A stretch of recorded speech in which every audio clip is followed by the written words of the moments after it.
Is coming home from war as a soldier the hero's dream like they show in the movies? Well, stay tuned to this video because I'm going to share with you exactly what it really is like. And I'm going to share it using my experiences right here today in Johannesburg, South Africa. And today's date is June 5th. So I'm going to let you know. Now, before I kick into my regular intro like I usually do, I just want to put out this disclaimer real quick. This video, I'm going to actually be going into a lot of detail. I'm going to talk about some very emotional things. And so I do want to ask, like, don't have any kids present, especially if they're under the age of 16 or 17. Like, I'm going to be talking about some serious stuff. And so it's not made for kids for this video. So I just want to give you a moment. Please just let the kids go away. So if you need to, just pause the video, then turn it back on when you're alone. And so, hey guys, Jason here. And if you've been watching the channel, you've been seeing me go through Johannesburg, showing you how beautiful of a place it is, man, here, how much I'm loving South Africa. And most importantly, I've been speaking to you about success, what it is and how to get it in the three areas of life that I focus on, which are happiness, health, and wealth. And if you're new to the channel, the definition of success by Earl Nightingale is the progressive realization of a worthy idea.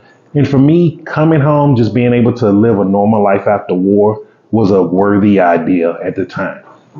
However, it has transitioned to things so much more better and grander. And so I wanted to explain what does that really look like? Excuse me. And so if you've been asking or you've been wondering, like, what is war like? Because I've been opening up more and I've been sharing some videos about it because I realize like I don't talk about that side of my life anymore because I just, that's in the past. I'm not that dude anymore. However, a lot of people do have questions about it. I'm one of the few probably war veterans that I'm in a place mentally where I can speak about things and I can express them to where people can understand what I'm talking about without it drawing or triggering emotional responses. And so because of that, I've been working on the trauma from war. I'm aware of a lot of things and I have a very good understanding of my triggers, things going wrong and things like that.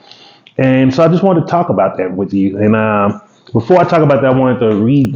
Now, this is a definition. Like, what's funny? I have like 3 notebooks just written full of papers where I just go through when I'm going through my trauma and doing my therapy sessions alone, like when I'm doing a lot of meditations and deep thought and really analyzing what I'm processing as far as emotional level, that energy, I get all these downloads and I'm understanding what I'm doing. And so one of the things that I realized, and this was probably a couple of weeks ago when I'd done this one, wrote this page.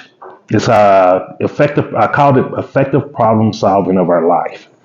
And the definition of trauma popped in my head. And it said it's a picture held in place on the mind. So it's a picture that's actually held in your mind that you can visually see that expresses a habitual set of emotions.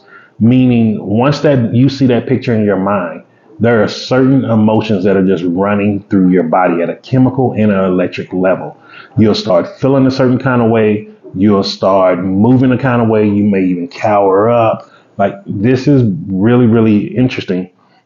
And then it's triggered by a command phrase. Now, if you've been watching me, I call the human body like these light avatars. Because if you really take the time and examine the human body, it's just like a freaking machine, man. It's just like a car, everything. Like the same way your car have air filter, fuel injector, stuff like that. It's the same way the body runs at a chemical level.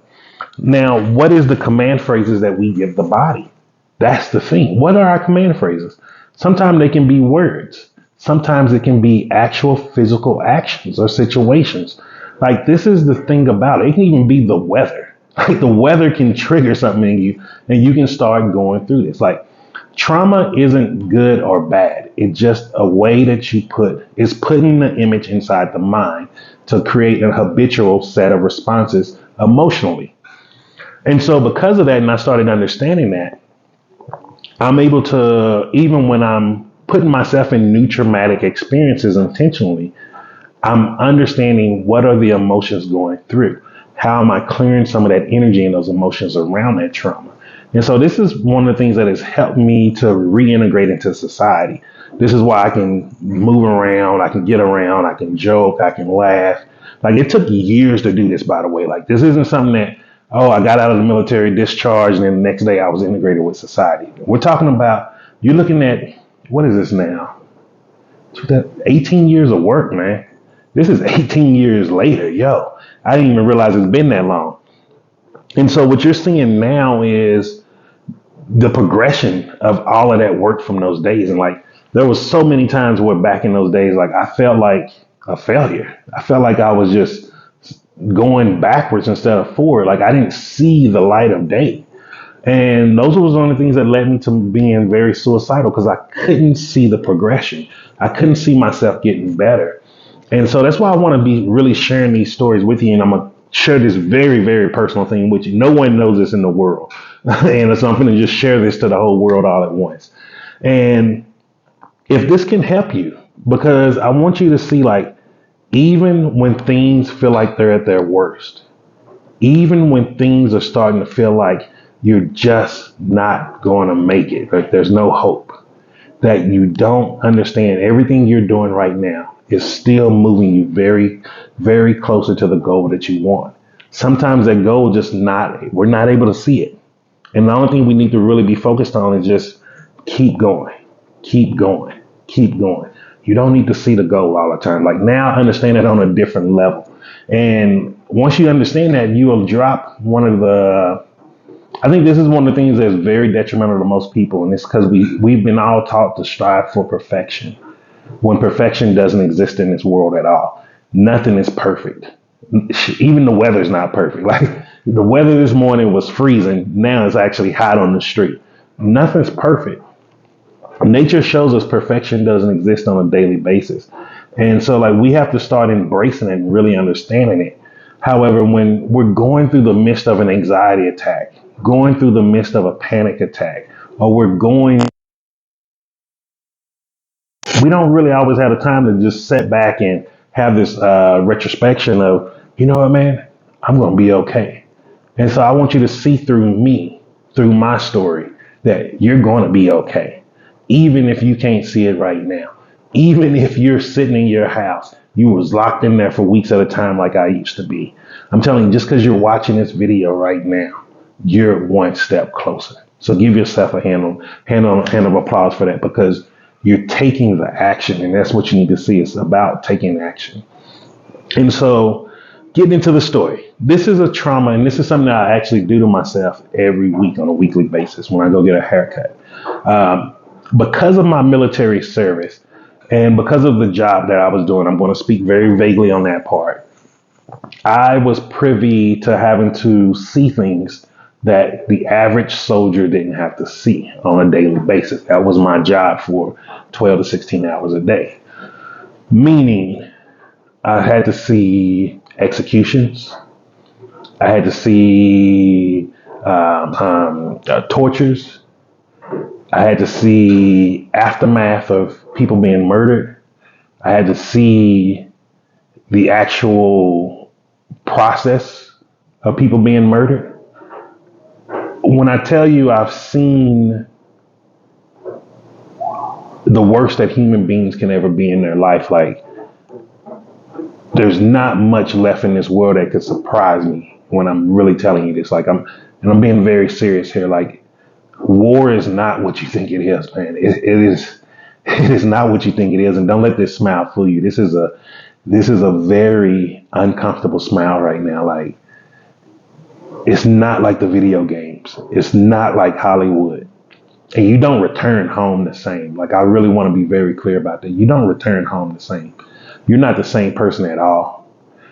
And if you talk to anybody who went to the military, especially the ones who served in war, not one of them have returned home the same. Not one of them have had that great night's sleep like they had before they went to war. Like I'm just being very honest with you, and I'm coming from a very real place here because I think there's a very big disconnect between people who just live a civilian life and compared to people who have actually served in the military. And because now we have access to all of these Hollywood movies, these video games, So many people think they want that smoke, and I'm telling you, you don't. One of my favorite quotes from the Marines, and I didn't understand it until I went to war. And it says this: everybody wants to get to heaven, but nobody wants to die.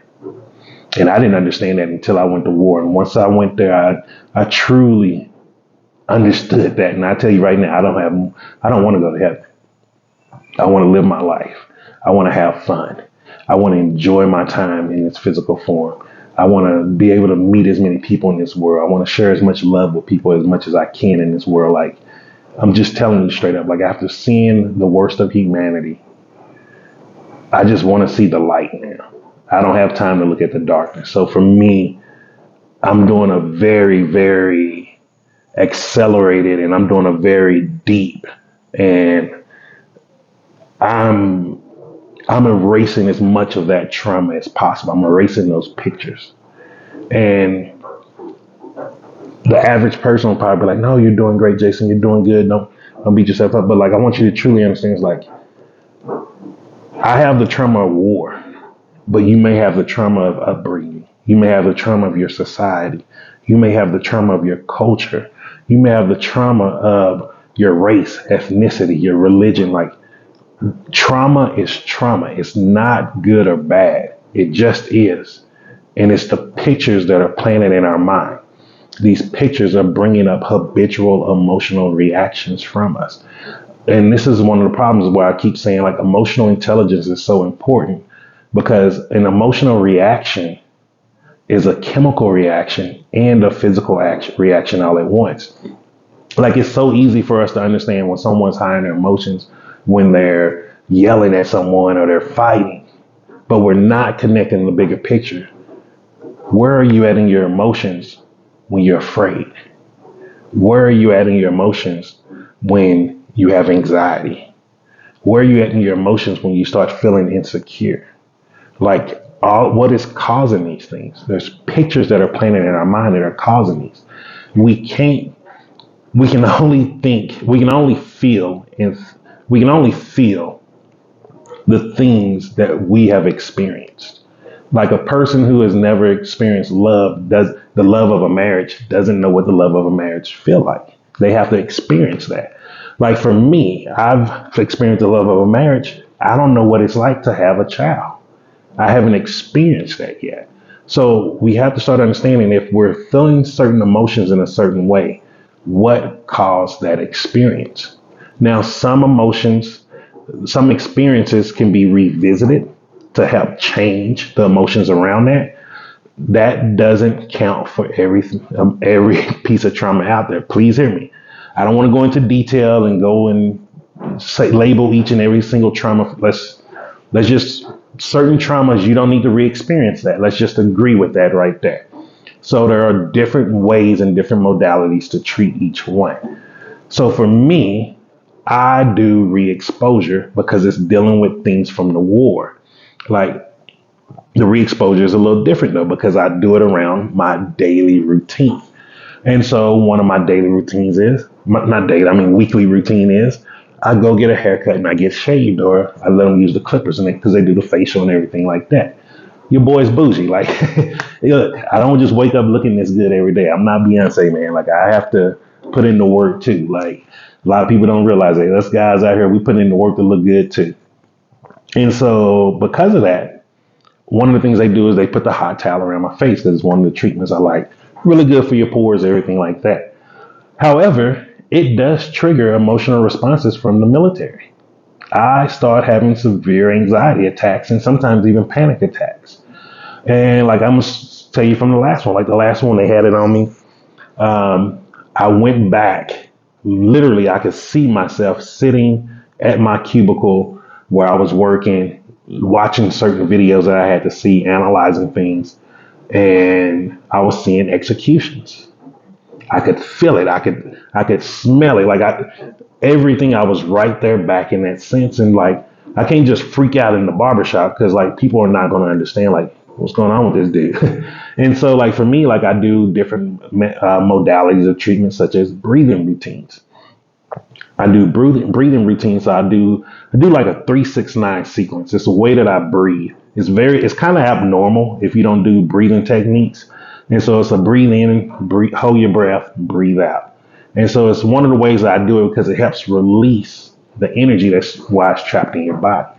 And so when you're going through these emotional triggered responses like this, you breathing through actually helps just get the circulatory system going, and it helps clear that energy out. Because remember, emotions is energy and actions together.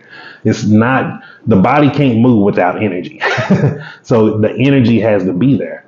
And so if you don't clear that energy out, where is it going? It's going to your brain. You're starting to have negative thoughts. It's going to your voice. You may start feeling too insecure to speak. It can even go to where you're feeling it trapped in your body and you'll start feeling fat in your clothes. That's one of the other things that I deal with sometimes.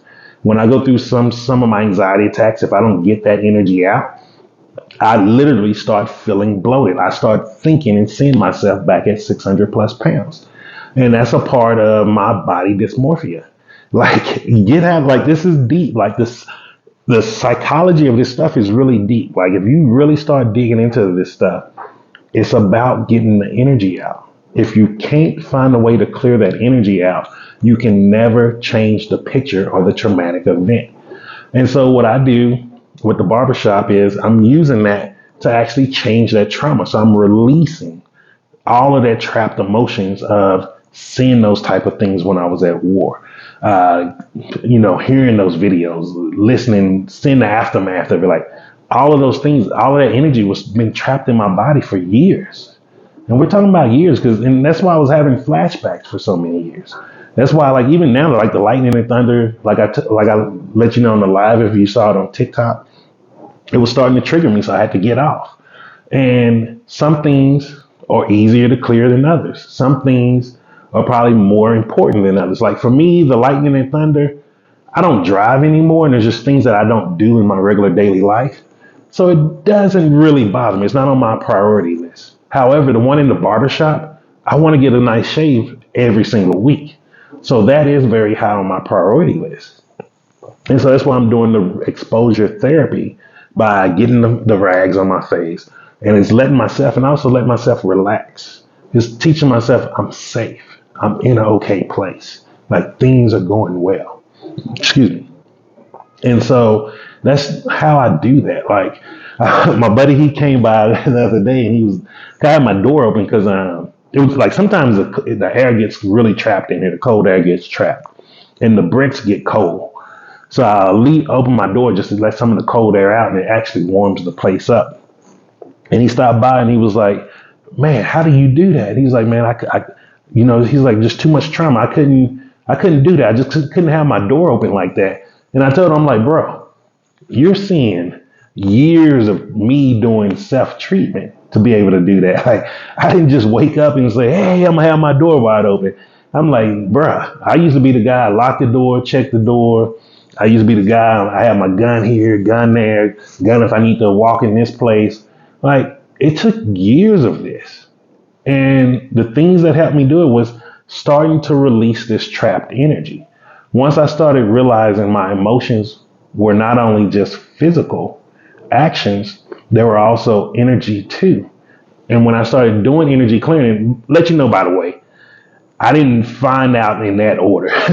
I found out in the order of doing energy clearing and then realizing, oh, wait, I'm clearing emotional states, physical, emotional actions that are within me and reprogramming myself. And so, like, just to let you know, like, I wish I would have learned it in the proper order. But yeah, Jason special, man. I just learned things in my way. And so by doing it, that's where I'm at. That's how I'm here today. That's how I'm able to talk about the military. That's how when sometimes people say things utterly disrespectful to me, I just laugh at them. I don't get triggered. I don't get angry. Uh, all of these things. And it's like, it's easier for me now. It's simpler for me. Life is better now. Like, I'll give you an example. I think it was here in SA. It was somewhere. It was somewhere. It don't matter which country it was in. But a person was telling me, like, if a guy wants a woman that cooks and clean, then he needs to go to war and die. I was like, okay, so when you gonna cook and clean for me? Like, they were like, when you gonna go to war? I'm like, here's my papers, here's my military, veterans ID. Okay, so what are you gonna cook and clean? When are you gonna cook and clean? And then they start backtracking. Oh, and I'm like, you're saying stuff and you don't know what that means. If you really knew what it meant to go to war, you would never wish that on someone. Because I guarantee, if you talk to most of these military spouses out here with husbands and or wives that went to war, they would tell you they would do anything they could to get them back before they went. They would do anything they could to have the person back that that didn't go to war. Like, it's really deep, man, and this stuff is not a joke. And this is one of the reasons why I really believe the world is on a shift and a change now. It's at a time now where we can't keep acting animalistic and barbaric. Like, we have to evolve as emotional beings. We have to start understanding what emotions are. We have to start understanding how to change that energy, how to use the energy that's going to actually benefit us now. We're in a digital era now. We're in the era of information. And this is why I'm sharing this with you, because I know if it's not you, it could be someone in your family or someone else out there who you may not even know either that needs this information. And so, like, I want to start. That's why I wanted to share this story with you. And I'm gonna be honest with you. I meant to talk about this last week, and that's how hard this is to talk. Still, like, I started getting anxiety attacks, panic attacks, because, like, really think about it, man. Like, you don't see many people out here talking about what their life is really like transitioning out the war. You don't see too many people talking about those things because they're living in darkness. They're experiencing those dark moments on a daily basis. And I can tell you, I thought that was going to be my normal way of living. And now I have some of the best sleep in my life. Now I wake up happy, energetic. I'm excited when I get to meet new people. Like, life, it can be a whole lot better. And I'm telling you, all it takes is just changing the way you're addressing this. And if you want to know more about the therapy that I use, this is what my late wife CC taught me. It's called the Acceptance Commitment Therapy Act. It's a very great therapy model. I love it. I still use it to this day. Reach out to any type of specialist that you can find out there. I'm not a therapist, guys. I'm not a clinical person, so I can't help you on that. And that's why I really want to just tell you, like, I'm using acceptance commitment therapy. That's the modality that I use because that's what I was taught from my late wife. I still use it today. It still benefits me for today, and it's benefiting me for my future. And this is how I'm able to really self-diagnose myself and actually start self-repairing myself also. Because it's not just about diagnosing. Just knowing you're depressed isn't enough. You need to be able to repair yourself also. How to give yourself some ways to get around that depression so you don't have to be depressed anymore. And so if you can find a therapist out there, definitely look them up in your area. And if you just need someone to talk to, if you want to know some of the other treatment modalities that I use, not treatment modalities, but practices such as breath work and things like that, then hit me up. That's where I can help you. If you want to talk about if you want me to tell you how, like, I use nutrition to help me with my depression and things, and how I use breath work, and why I'm doing all this crazy stuff like an ice bath, glass walk, fire walk, that's where I got you. But if you need a therapist, and if you're someone that's really, really in the darkness right now, in the deep of it, find your therapist that does the acceptance commitment therapy. And just give it a shot, man. It took me giving it a shot in the dark. It started out with eating grapes. That was my first day of doing acceptance commitment therapy. It was doing conscious eating with a grape. And look at me now, yo. And you can be here too. And so if you're new to the channel, man, make sure you hit the like button. If you want to see more videos like this, make sure you subscribe to the channel. I do updated videos. A new video drops each and every day. And most importantly, just remember this. I'm Jason, and success is simple once you know how.